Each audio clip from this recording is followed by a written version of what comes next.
শ্রীকৃষ্ণ যখন যমলার্জুন উৎপাটন করেন তখন এবং মা যশোদা যখন সেই বৃক্ষ দুটির পতনের শব্দ শোনেন তখন তিনি এতই অভিভূত হয়ে পড়েন যে কিংকর্তব্য বিমূঢ় হয়ে তিনি উপরের দিকে একদৃষ্টে তাকিয়ে থাকেন। এটি প্রচণ্ড শব্দ শ্রবণজনিত আবেগের একটি দৃষ্টান্ত।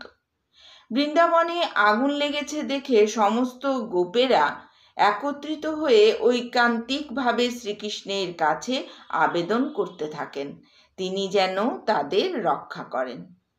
এটি অগ্নি থেকে উৎপন্ন আবেগের একটি দৃষ্টান্ত। তৃণাবর্তসুর এক সময় মস্ত বড় বড় বৃক্ষসহ শ্রীকৃষ্ণকে উড়িয়ে নিয়ে চলে যায়।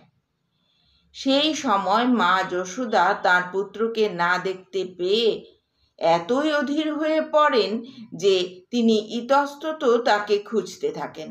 এটি প্রচণ্ড বায়ুজনিত আবেগের একটি দৃষ্টান্ত। শ্রীমদ্ ভাগবতের দশম স্কন্ধে বৃন্দাবনে ইন্দ্রের মুষলধার বাড়ি বর্ষণের বর্ণনা রয়েছে।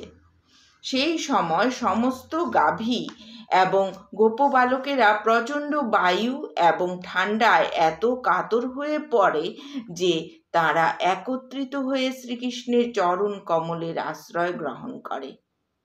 এটি প্রচণ্ড বাড়ি বর্ষণজনিত আবেগের দৃষ্টান্ত। শ্রীকৃষ্ণ যখন বৃন্দাবনে বাস করছিলেন তখন একদিন প্রবল শিলাবৃষ্টি হয়। তখন সেখানকার প্রবীণেরা তাকে বলতে থাকেন, হে কৃষ্ণ, এখন কোথাও যেও না।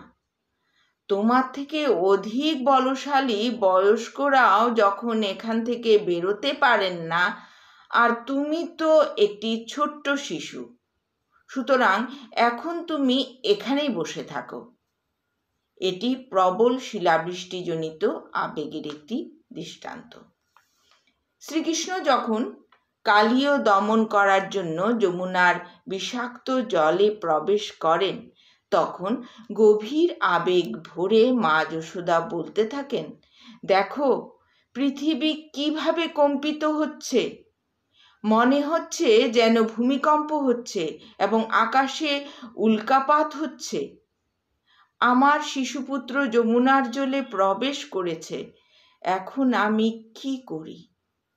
এটি প্রাকৃতিক উৎপাতজনিত আবেগের একটি দৃষ্টান্ত।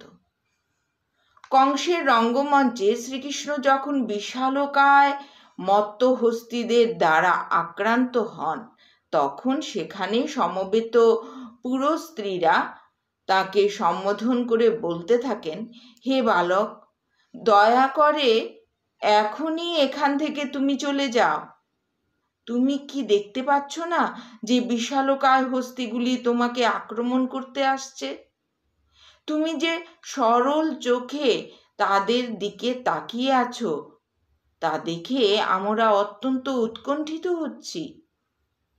শ্রীকৃষ্ণ তখন মা যশোদাকে বললেন, হে মাতো, যে সমস্ত হস্তি এবং অশ্বগুলি প্রচণ্ড বেগে ছুটে আসছে তাদের পদক্ষেপে চতুর্দিক ধুলায় আচ্ছন্ন হয়েছে এবং তার ফলে এই সমস্ত কমলনয়না স্ত্রীলোকেরা কিছুই দেখতে পাচ্ছেন না।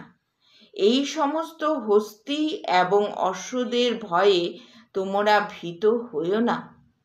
আমার সামনে কেশী দৈত্যও আসুক না কেন, আমার বাহুযুগল তাদের পরাভূত করার জন্য যথেষ্ট, সুতরাং বিচলিত হইও না।